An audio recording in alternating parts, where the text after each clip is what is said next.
संसद के सत्र के पहले दिन के दौरान ही मोदी सरकार को बड़ी फजीहत का सामना करना पड़ा है दोस्तों। ये तस्वीर मैंने, मेरे चैनल ने, मेरे सहयोगियों ने आपको दिखाई दी कि कैसे राहुल गांधी, सोनिया गांधी, मल्लिकार्जुन खड़गे यानी कांग्रेस के 99 सांसद एक साथ दहाड़ते हुए जब संसद जो संविधान है उसकी पुस्तक के साथ एंट्री की थी तो पूरी की पूरी सरकार असहज हो गई थी। यही नहीं, अखिलेश यादव अपने 37 सांसदों के साथ खासकर अयोध्या से जीते अवधेश प्रसाद के साथ जब संसद के अंदर प्रवेश करने पहुंचे उस वक्त भी बीजेपी पसीना पसीना थी। लेकिन जो किसी ने नहीं सोचा था, खासकर 10 साल में जो अब तक विपक्ष नहीं कर पा रहा था, वही काम संसद के अंदर हुआ है।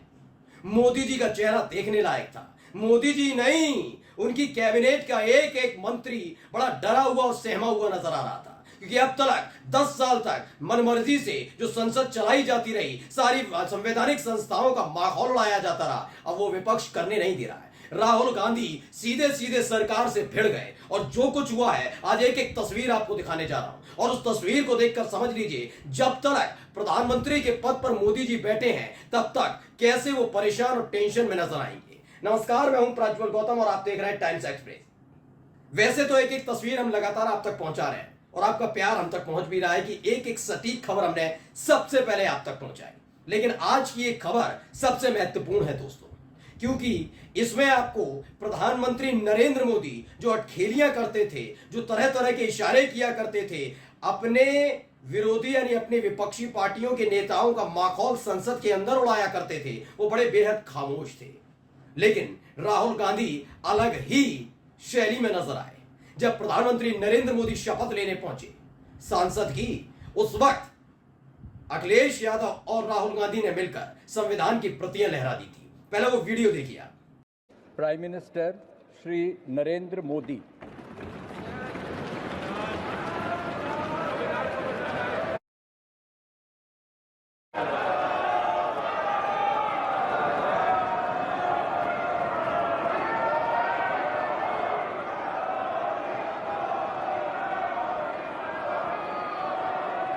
तो ये संदीप सिंह है, उन्होंने ट्वीट किया, क्या लिखा? प्रधानमंत्री नरेंद्र मोदी सदन के अंदर जब शपथ लेने पहुंचे, राहुल गांधी और अखिलेश यादव ने खड़े होकर संविधान की कॉपियां प्रधानमंत्री की तरफ दिखा दी। राहुल गांधी और अखिलेश यादव के साथ एक व्यक्ति और उनके करीब बैठा है जो अयोध्या से सांसद है। अब आप ये देखिए चेहरा कैसा उतरा हुआ है। कभी आपने ये चेहरा ऐसा प्रधानमंत्री नरेंद्र मोदी का नहीं देखा होगा। ये ताकत, कमजोर होती हुई ताकत का एक नमूना है, जिसमें एक तरफ अखिलेश यादव और राहुल गांधी एक साथ बैठे, वो भी कहां, यानी इधर बैठे हैं मोदी जी, उनके बराबर में गृह मंत्री अमित शाह, राजनाथ सिंह, उसके ठीक सामने अखिलेश यादव और राहुल गांधी बैठे हैं। लेकिन सबसे ज्यादा असहज वाली स्थिति अखिलेश यादव ने और राहुल गांधी ने तब कर दी जब पूरा का पूरा जो चुनावी कैंपेन था बीजेपी का, जिस इलाके को लेकर था, जिस मामले को लेकर था, वहां पर जिस शख्सियत ने चित कर दिया बीजेपी को, उसी सांसद को बिठा दिया। जी हां, मैं अयोध्या की बात कर रहा हूं। राम मंदिर के नाम पर बड़ा माहौल क्रिएट किया गया था, बहुत सारी चीजें थी, लेकिन आखिर में हुआ क्या? अयोध्या से समाजवादी पार्टी के प्रत्याशी अवधेश प्रसाद जीत गए। राहुल गांधी ने और अखिलेश यादव ने मिलकर पहली पंक्ति में अवधेश प्रसाद को बिठाया। बस उनकी मौजूदगी ने मोदी जी को असहज कर दिया था कि भाई हमारी 10 साल में कोई भी रणनीति फेल नहीं हुई। लेकिन देखिए 10 साल पूरे होते ही हम कितने कमजोर हो गए। खबर सिर्फ इतनी नहीं है कि प्रधानमंत्री नरेंद्र मोदी बड़े उदास से नजर आ रहे थे। इस दौरान जब धर्मेंद्र प्रधान जो शिक्षा मंत्री हैं, जिन पर जिम्मेदारी है कि आप इस देश की शिक्षा व्यवस्था को दुरुस्त करेंगे, वो जब पहुंचे शपथ लेने तो कैसे पूरी विपक्षी एकता नजर आई। सबने नीट नीट के नारे लगाए। नीट यानी कि वो एग्जाम जिसका पेपर लीक हुआ और खुद आगे आकर शिक्षा मंत्री ने माना कि हां, मैं नैतिक जिम्मेदारी लेता हूं। ये मेरी गलती है कि जल्दबाजी में मैंने क्लीन चिट दी, वो बात अलग है कि फिर भी वो सांसद पद की शपथ तो लेने पहुंचे ही मोदी जी ने अब तक उनको अपनी कैबिनेट से बाहर नहीं किया है। ये सरकार वाकई इस्तीफा नहीं देती, ये सरकार का कोई मंत्री इस्तीफा नहीं देता, चाहे लोग मरते हैं मरने दीजिए, लेकिन इस बार विपक्ष शांत बैठने वाला नहीं है। पहले वीडियो देखिए।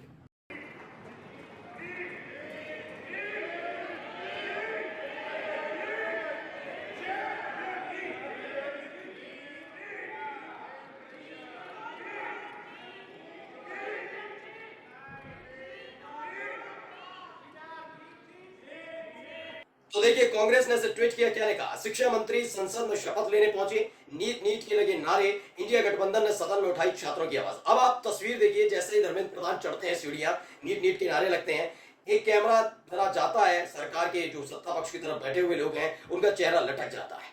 लटका हुआ चेहरा, ये पहली दफा आपने देखा होगा। यानी घमंड, ये अहंकार सब चकनाचूर हो चुका है।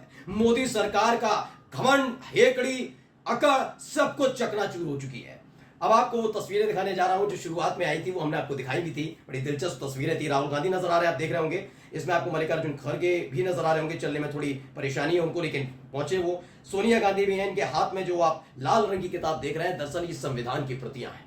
ये वही संविधान है जिससे पिछली साल, आपको याद होगा, मैंने आपको खबर दिखाई थी कि नई संसद की नई इमारत में नया संविधान रखा गया था, क्योंकि उसमें से सेक्युलर और समाजवादी यानी सोशलिस्ट जैसे शब्दों को हटा दिया गया। अब सवाल यह था उस वक्त भी कि आखिरकार हर देश अपने आप को सोशलिस्ट भी बताता, हर देश बताता है कि हम सेक्युलर है, लेकिन बीजेपी को सेक्युलर होने से क्या दिक्कत है, यह समझाना था। लेकिन पिछली बार वो पूर्ण बहुमत में थे, तो विपक्ष की आवाज दबा दी थी कि भाई सेक्युलर और सोशलिस्ट जैसे शब्द किसी नियम कायदे कानून के तहत नहीं आए। लेकिन अब जब उसी संविधान की प्रति लेकर सोनिया गांधी, राहुल गांधी, मल्लिकार्जुन खड़गे, अखिलेश यादव, समाजवादी पार्टी के तमाम सांसद, कांग्रेस के तमाम सांसद पहुंचे, तो चेहरा लटका हुआ था। आगे खबर एक और दिखाने जा रहा हूं, खबर देखिएगा। बाहर भी ऐसे ही कुछ हुआ, वीडियो देखिए। संविधान का रक्षा करो। इसमें स्नेहा नाम की ट्विटर हैंडल ने ट्वीट किया है, लिखा है, have already told you BJP is not prepared what India alliance is set to do. इन्होंने कहा कि मैं पहले ही आपको बता चुकी हूं कि भारतीय जनता पार्टी इन तमाम चीजों के लिए तैयार नहीं है जो इंडिया अलायंस करने जा रहा है, इंडिया गठबंधन करने जा रहा है। India block leaders have reached holding copy of constitution protest in front of the Gandhi statue in parliament Delhi. बताया गया कि इंडिया ब्लॉक के जो इंडिया गठबंधन के जितने भी सांसद वो इकट्ठा हुए, उनके हाथ में देश के संविधान की प्रतियां थी और गांधी जी की प्रतिमा के ठीक सामने खड़े होकर उन्होंने वो प्रतियां लहराई। BJP is on back foot now, यानी बीजेपी इस समय झटका लगा है, उसे बैकफुट पर है, ये नजर आ रहा है। ये एक एक तस्वीर आज की बहुत महत्वपूर्ण हो जाती है। दरअसल मैं आपको लगातार बता रहा हूं कि अब बहुत मुश्किल हो जाएगा। मैंने कहा ना, हर बार आपने क्या किया, 303 सांसद है, क्या क्या चाहते हैं, एनडीए गठन कोई साथ नहीं देगा, मत दीजिए, चले जाइए। ये बहुत अकड़ थी, हर जगह इनकी अकड़ नजर आती थी, हर जगह अहंकार नजर आता। मैं नहीं कह रहा हूं, ये तो आरएसएस के नेताओं ने कह दिया कि हाँ, एक जनसेवक में अहंकार नहीं होना चाहिए, ये अहंकार की हार है कि 303 से डायरेक्ट आप 240 सीटों पर आ जाते हैं। ये आरएसएस की तरफ से टिप्पणी आई है। तो सोचिए, जब उनकी अपनी जो मातृ संगठन है, मदर ऑर्गेनाइजेशन है आरएसएस, उनके नेता साफ साफ बता रहे हैं कि मोदी, शाह, जेपी नड्डा, बीजेपी के तमाम नेताओं में अहंकार आया, तो उसी का नतीजा है ना। और उसका सारी की सारी हेकड़ी उतार कर रख दी जनता ने। मैं अब भी नहीं कहता राहुल गांधी ने, मैं नहीं कहता हूं अखिलेश यादव ने, मैं कहता हूं कि इस देश की जनता ने हेकड़ी निकाली है। और कोई भी नेता हो, मैं आज फिर आपके सामने दोहराता हूं, कोई भी नेता हो, बात सिर्फ मोदी, शाह, नड्डा, बीजेपी के नेताओं की नहीं है। जो जो अहंकार पालेगा उसका हश्र यही होगा। हार जीत चलती है, हार जीत चलती रहती है, लेकिन ये जो हश्र हुआ है, जिसे कुछ लोग कह रहे हैं नहीं सरकार तो बन गई, लेकिन आज ये चेहरे देखिए, 2014 से 2024 तक जितने भी संसद सत्र हुए 4 जून से पहले की पिछली सरकार में, उन 10 सालों में मोदी जी का रवैया, उनके चेहरे के हाव भाव देखिए। 2019 से 2024 तक इन पिछले 5 सालों में गृह मंत्री का जो रवैया रहा है वो सबने देखा है। लेकिन आज सब खामोश थे। राहुल गांधी और अखिलेश यादव ने संसद में तूफान ला दिया था। नमस्कार।